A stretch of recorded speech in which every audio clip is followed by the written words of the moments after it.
Hello friends, तर आज आपण क्लास 10चा सायन्सचा सेकंड चॅप्टर पाहणार आहोत. त्या चॅप्टरचं नाव आहे living processes in living organisms part first. याचा पार्ट सेकंड लगेच यानंतरचा चॅप्टर आहे, थर्ड नंबरचा चॅप्टर. तर या चॅप्टरमध्ये आपण काय काय शिकणार आहोत, तर कुठल्या लाईफ प्रोसेसेस एका लिव्हिंग ऑर्गॅनिझम्समध्ये होतात. म्हणजेच तर लिव्हिंग ऑर्गॅनिझम्स म्हणजे काय, लिव्हिंग ऑर्गॅनिझमची कॅरेक्टरिस्टिक्स काय आहेत. तर आपल्याला माहिती आहे लिव्हिंग ऑर्गॅनिझम्स कोणते असतात, हू कॅन ब्रीथ, जे ब्रीदिंग करू शकतात, म्हणजेच जे श्वास घेऊ शकतात, श्वासोच्छ्वास करू शकतात. त्याबरोबर अजून काय काय कॅरेक्टरिस्टिक्स आहेत लिव्हिंग ऑर्गॅनिझम्सचे, ते म्हणजे मूवमेंट, त्यानंतर ब्रीदिंग म्हणजेच रेस्पिरेशन, परत ग्रोथ. ग्रोथ म्हणजे काय, ग्रोथ कधीच बॉडीच्या बाहेरून नसते, it is from within the body. Growth must be from within the body. त्यानंतर अजून काय काय कॅरेक्टरिस्टिक्स आहेत लिव्हिंग ऑर्गॅनिझम्सचे, तर एक्सक्रीशन, सर्क्युलेशन,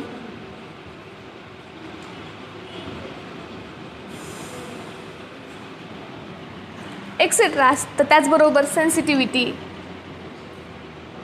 सेन्सिटिव्हिटी म्हणजे काय, तर आपण कुठल्या गोष्टीला सेन्सिटिव्ह आहे, म्हणजे we are sensitive to light, we are sensitive to water, we are sensitive to touch, we are sensitive to heat.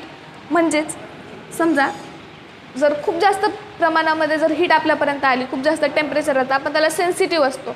समजा गॅसवर तवा आहे, त्याला गॅसवर तवा आहे, चालू आहे गॅस, आणि त्यावर तुम्ही हात ठेवला, तर तुम्हाला काय होईल, चटका बसला की आपण पटकन हात साईडला घेतो. ते काय आहे, तर ती आपली sensitivity. We are sensitive to the heat, we are sensitive to the temperature, we are sensitive to water. वेगवेगळ्या पद्धती ठिकाणी आपण सेन्सिटिव्ह असतो. तर असे अनेक कॅरेक्टरिस्टिक्स आहेत जे लिव्हिंग ऑर्गॅनिझम्सला डिस्क्राईब करतात.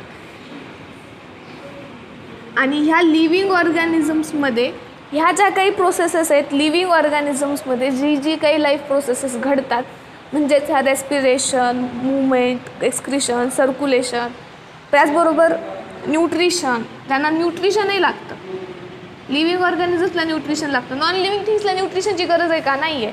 तर हे सुद्धा एक कॅरेक्टरिस्टिक्स आहे लिव्हिंग ऑर्गॅनिझम्स. आणि मग त्यांच्यामधल्या ह्या ज्या काही लाईफ प्रोसेसेस आहेत ते आपल्याला या चॅप्टरमध्ये शिकायच्या आहेत. मग त्याच्यामध्ये आपण काय काय शिकणार आहोत, तर वेगवेगळ्या लाईफ प्रोसेसेस शिकणार आहोत. पण ॲक्च्युअल आपल्या टॉपिककडे, आपल्या ह्या चॅप्टरकडे वळण्याआधी तुमच्या टेक्स्टबुकमध्ये काही क्वेश्चन्स आहेत जे तुम्ही या आधीच्या मे बी 6च्या, 7च्या, 8च्या किंवा 9च्या कुठल्याही क्लासमध्ये शिकला असाल. तर अगोदर सगळ्यात पूर्वी आपण हे क्वेश्चन्सचे आन्सर्स पाहूयात, किंवा ह्या ज्या काही क्वेश्चनमधले कन्सेप्ट्स आहेत ते आपण पाहून घेऊयात जे तुम्ही आधी शिकलेले आहात. तर पहिला क्वेश्चन काय आहे, how are the food stuffs and their nutrients contents useful for body. म्हणजेच हे जे फूड आणि न्यूट्रिएंट, जे काही आपण अन्न खातो ते अन्न आणि त्यांच्यापासून जे आपल्याला न्यूट्रिएंट्स मिळतात ते आपल्या बॉडीसाठी, त्यांच्यापासून जे काही आपल्याला न्यूट्रिएंट कंटेंट मिळतं ते आपल्या बॉडीसाठी कशा पद्धतीने युजफुल आहे किंवा कशा प्रकारे युजफुल आहे. तर फ्रेंड्स, आपल्याला माहिती आहे आपल्याला कुठलंही काम करण्यासाठी काय पाहिजे, एनर्जी पाहिजे. आणि ते एनर्जी आपल्याला कुठून मिळते, तर ती आपल्याला ह्या फूडपासून मिळते. त्या फूडपासून जे न्यूट्रिएंट्स आपल्याला मिळतात त्यातून आपल्याला एनर्जी मिळते. आणि मग ती एनर्जी यूज करून आपण वेगवेगळे कामं करतो. आपल्या बॉडीमधले वेगवेगळे ज्या लाईफ प्रोसेसेस आहेत त्या घडत असतात by using energy.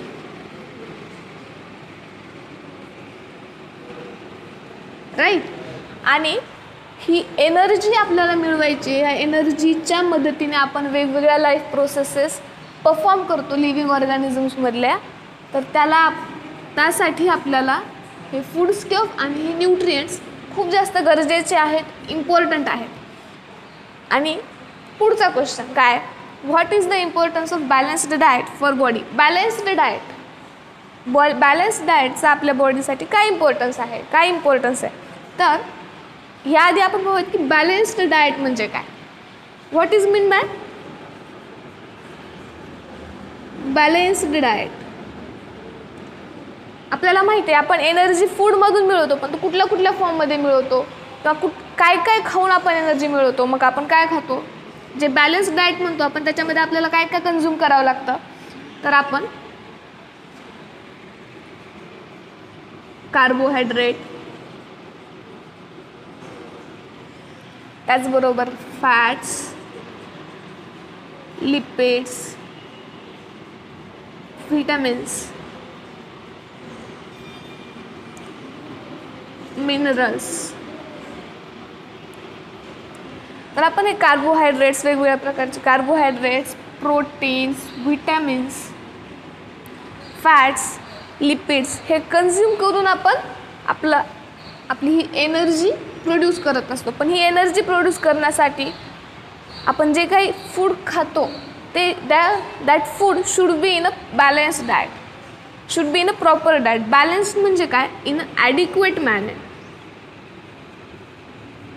In adequate manner म्हणजेच कार्बोहायड्रेट्सचं जेवढं प्रमाण आपल्या बॉडीला गरजेचं आहे, इम्पॉर्टंट आहे, तेवढंच आपण कार्बोहायड्रेट कन्झ्युम करायचं. जेवढं आपल्याला फॅट लागतं आपल्या बॉडीसाठी तेवढंच, जेवढं लिपिड लागतं तेवढंच, जेवढे व्हिटॅमिन्स आपल्याला लागतात तेवढेच व्हिटॅमिन्स आपण कन्झ्युम करायचे, जेवढे आपल्याला प्रोटीन्स लागतात तेवढंच जर आपण घेत असू तर त्याला आपण काय म्हणणार, बॅलन्स्ड डाएट. म्हणजे आता समजा आपण जेवण करतो, जेवणामध्ये आपण काय काय, आपल्या जेवणाच्या ताटामध्ये काय काय असतं, पोळी असते, भाजी असते, भात, वरण. मग आपण जेवढा भात घेतो तेवढंच वरण घेतो का, नाही. तर आपल्याकडे जेवढा भात आहे आपण त्याच्यापेक्षा थोडं कमी वरण घेतो, किंवा कदाचित कुणी जास्त घेत असेल, किंवा आपण जेवढी पोळी घेतो तेवढीच भाजी खातो का, नाही खात. समजा जर तुम्ही एक पोळी खात असाल तर तुम्ही तेवढीच भाजी खाता का, एक वाटी भाजी खाता का, नाही खात. जेवढ्या आपण पोळ्या खातो त्याच्या कंपॅरिझनमध्ये आपण भाजी कमी खातो. म्हणजेच जे आपल्याला जेवढी गरज आहे आपण तेवढं खातो. म्हणजेच जेवढं आपल्याला कार्बोहायड्रेट आपल्या बॉडीला लागतं तेवढंच आपण कार्बोहायड्रेट कन्झ्युम केलं, तेवढंच आपण फॅट्स कन्झ्युम केले, तर त्याला आपण काय म्हणतो, बॅलन्स्ड डाएट. आणि ह्या बॅलन्स्ड डाएटमुळे काय होतं, आता हा आपला क्वेश्चन आहे की what is the importance of balanced diet for the body. तर ह्या बॅलन्स्ड डाएटमुळे काय होतं, इट इज व्हेरी इम्पॉर्टंट, कारण ह्याच्यामुळे आपली हेल्थ मेंटेन होते. बॅलन्स्ड डाएटमुळे आपली हेल्थ मेंटेन होते. जर आपण प्रमाणापेक्षा जास्त कार्बोहायड्रेट्स खाल्ले, किंवा प्रमाणापेक्षा जास्त लिपिड्स, किंवा प्रमाणापेक्षा जास्त फॅट्स, लिपिड्स काही कन्झ्युम केलं, तर त्याचे आपल्यावर ते आपल्या बॉडीसाठी हार्मफुल असतील. then this would be the unhealthy food, not the balanced diet, that is imbalanced diet. म्हणूनच बॅलन्स डाएट आपली हेल्थ मेंटेन करण्यासाठी बॉडीला खूप गरजेचं आहे. तर मग ह्या क्वेश्चनचं आन्सर काय, to maintain the health balance diet is very important for our body. तर यानंतरचे क्वेश्चन्स आता आपण पाहूया. तर फ्रेंड्स, आता तुमच्या टेक्स्टबुकमधला हा थर्ड क्वेश्चन आहे. कोणता, which different functions are perform by the muscles in the body. आपल्या बॉडीमध्ये जे काही मसल्स आहेत, जे काही मसल्स आपल्या बॉडीमध्ये प्रेझेंट आहेत, ते जे काही मसल्स आपल्या बॉडीमध्ये प्रेझेंट आहेत त्यांचं काय फंक्शन आहेत, which different functions are performed by the muscles in the body. तर आपल्याला माहिती आहे आपल्या बॉडीमध्ये 3 टाईपचे मसल्स असतात. कोणते, व्हॉलंटरी मसल्स, इनव्हॉलंटरी मसल्स आणि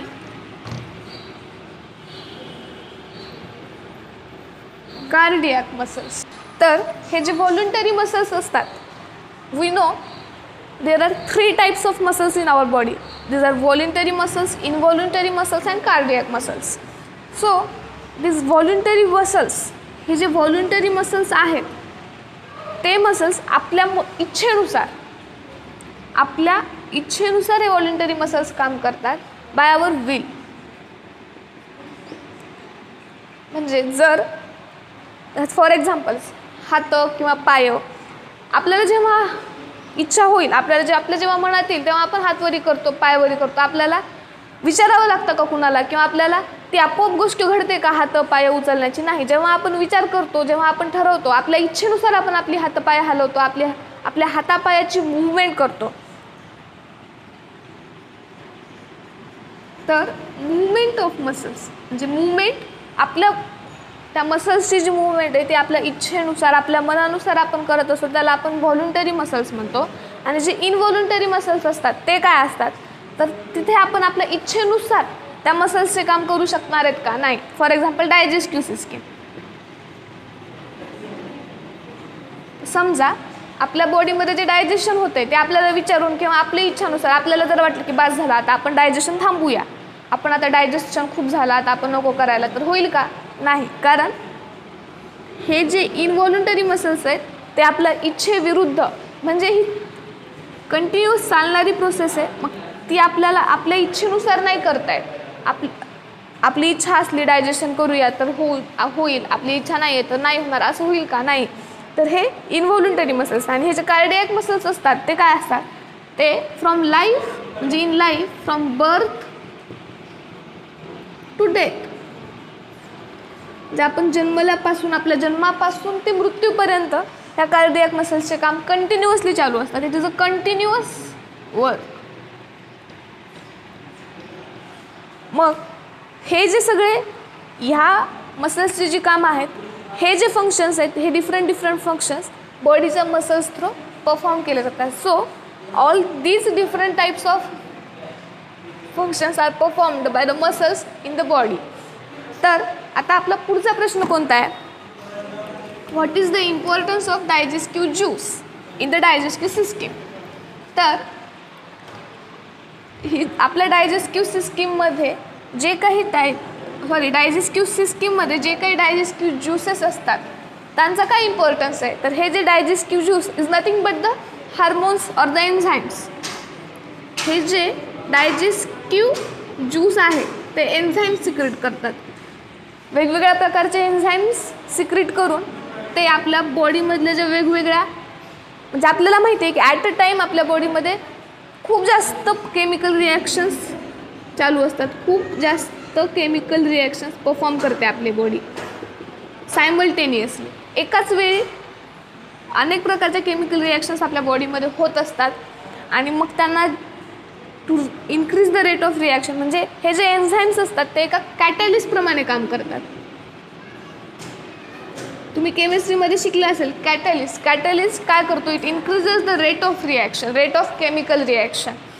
तर अशा प्रकारे एन्झाईम्सचं काम, एन्झाईम सिक्रेट करण्याचं काम, किंवा हे जे एन्झाईम्स आहेत ते कॅटॅलिस्टचा रोल प्ले करतात केमिकल रिॲक्शनमध्ये. तर एन्झाईम्सचं काम हे डायजेस्टिव्ह ज्यूसेस ह्या डायजेस्टिव्ह सिस्टीममध्ये परफॉर्म करतात. तर आता आपण या पुढचे जे काही क्वेश्चन्स आहेत ते पाहूयात. तर फ्रेंड्स, तुमच्या टेक्स्टबुकमधला हा 5वा क्वेश्चन आहे. कोणता, which system is in action for removal of waste material. Removal of waste material, जे वेस्ट मटेरियल आपल्या बॉडीमध्ये प्रेझेंट असतं, तयार होतं, त्याला रिमूव्ह करण्यासाठी कोणती सिस्टीम ॲक्शन करते किंवा कोणती सिस्टीम काम करते. जसं की मी तुम्हाला मगाशी सांगितले की what are the characteristics of living organism. मग this may be respiration, circulation, त्याचबरोबर सेन्सिटिव्हिटी, आणि मी हेही सांगितलं होतं की एक्सक्रिशन. तर ही जी एक्सक्रिशन ज्या सिस्टीममध्ये होतं त्या सिस्टीमला आपण काय म्हणतो, तर त्या सिस्टीमला आपण म्हणतो की एक्सक्रिटरी सिस्टीम.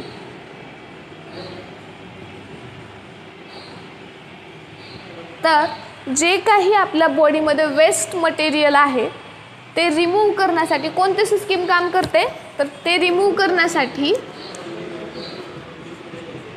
एक्सक्रिटरी सिस्टीम काम करते.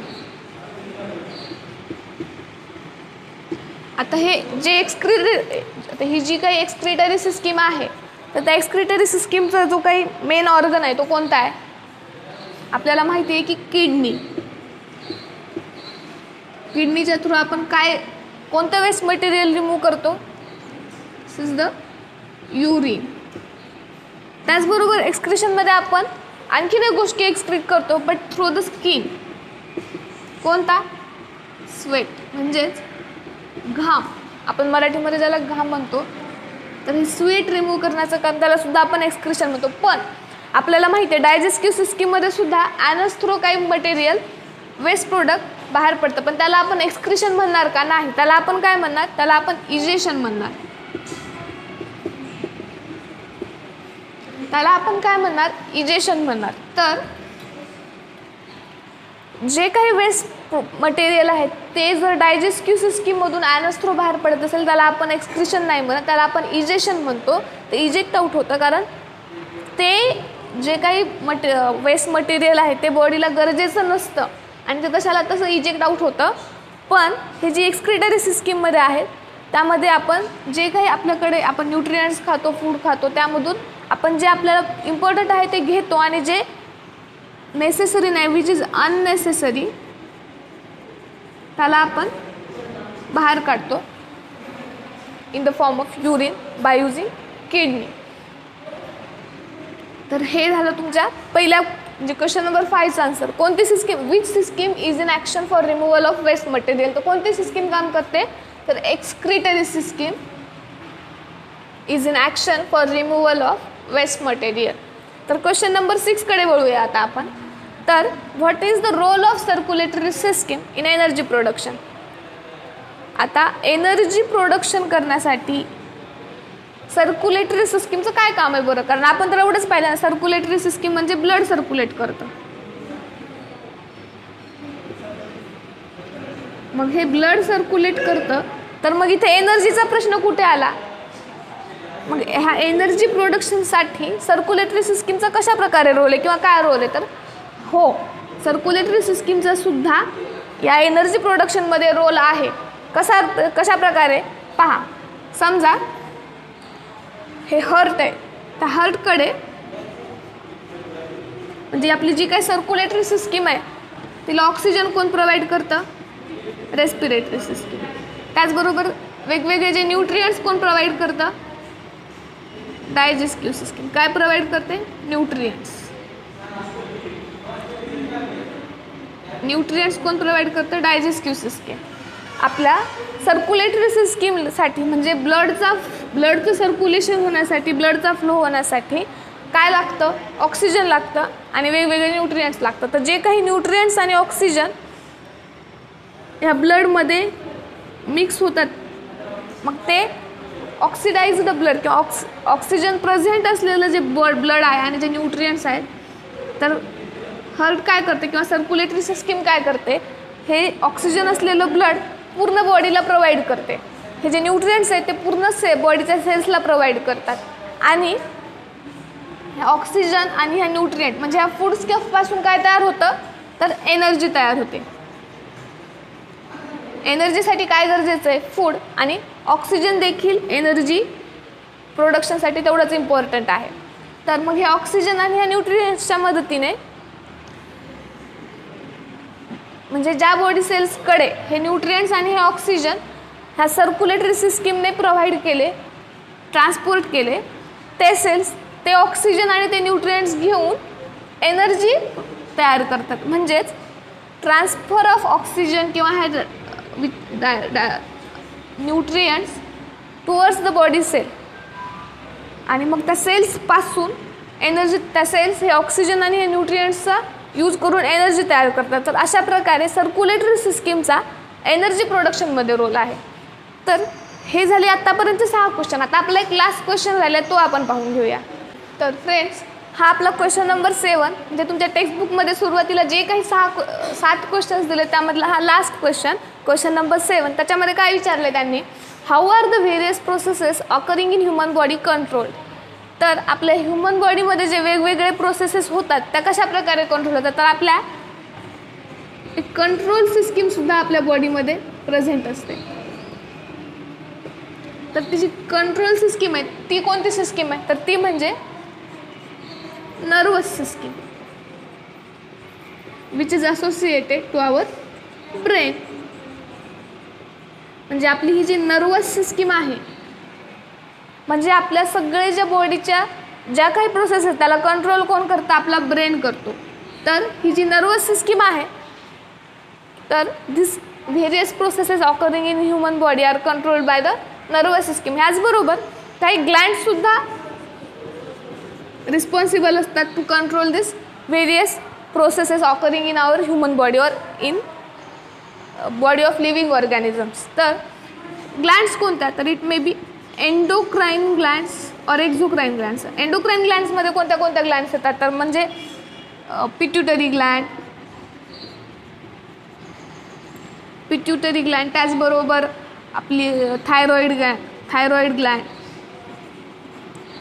तर अशा वेगवेगळ्या प्रकारच्या ज्या ग्लँड्स आहेत त्यासुद्धा ह्या आपल्या बॉडीमध्ये ज्या ज्या काही व्हेरियस प्रोसेसेस होत असतात त्यांना कंट्रोल करण्याचं काम करतात. तर कोणते कोणते? नर्वस सिस्टीम आणि वेगवेगळ्या ग्लँड्स. तर हे सगळं झालं आपल्या क्वेश्चन नंबर 7 म्हणजे आपला जो काही इंट्रोडक्टरी पार्ट होता, म्हणजेच तुमच्या टेक्स्टबुकमध्ये तुम्ही आधीच्या वर्गामध्ये, आधीच्या क्लासमध्ये, या पूर्वीच्या क्लासमध्ये क्लास 6, 8, 9मध्ये जे काही शिकलं आहे त्याच्यावर आधारित हा चॅप्टर आहे. तर मग ते त्या ज्या कन्सेप्ट आहेत त्या आपल्या क्लिअर असायला पाहिजेत. म्हणून ह्या काही क्वेश्चन्स दिले होते, तर ह्या काही कन्सेप्ट होत्या ह्या आपण आता पाहिल्या. तर आता आपण ह्या पूर्ण चॅप्टरमध्ये आता आपण काय पाहणार आहोत? तर कुठले कुठले लाईफ प्रोसेसेस आपल्या लिव्हिंग ऑर्गॅनिझम्समध्ये होतात. आपल्याला माहिती आहे की फूडपासून आपण काय तयार करतो? एनर्जी. म्हणजे जर एनर्जी असेल तरच आपण ह्या सगळ्या लाईफ प्रोसेसेस परफॉर्म करू शकणार. तर मग ही एनर्जी प्रोडक्शन, मग वेगवेगळ्या लाईफ प्रोसेसेस, मग ते रेस्पिरेशन, वेगवेगळ्या लाईफ प्रोसेसेस, आणि त्याचबरोबर आपण ह्याच्यामध्ये काय शिकणार आहोत? तर सेल डिव्हिजन. हे सगळं आपण ह्या चॅप्टरमध्ये शिकणार आहोत. तर हे झालं सगळं आपला इंट्रोडक्टरी पार्ट. या पुढचा आपण म्हणजे ॲक्च्युअल लेक्चरला आपण म्हणजे ह्या ॲक्च्युअल चॅप्टरला आपण पुढच्या लेक्चरमध्ये सुरुवात करूया. आज फक्त आपलं इंट्रोडक्शन खूप झालं, बास झालं. थँक्यू.